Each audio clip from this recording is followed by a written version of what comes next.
playan natin. Wow, grabe naman Joel, nakaka-touch ka.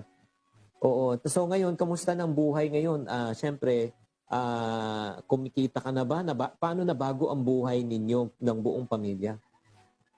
Dahil po dyan, unang-una, syempre, lumapit kami sa Panginoon kasi iba po talaga pag may guidance ni Lord eh.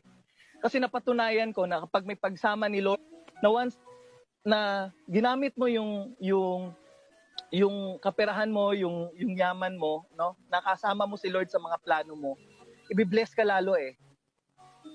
Magiging unstoppable blessing and overflowing blessing yung mararamdaman mo.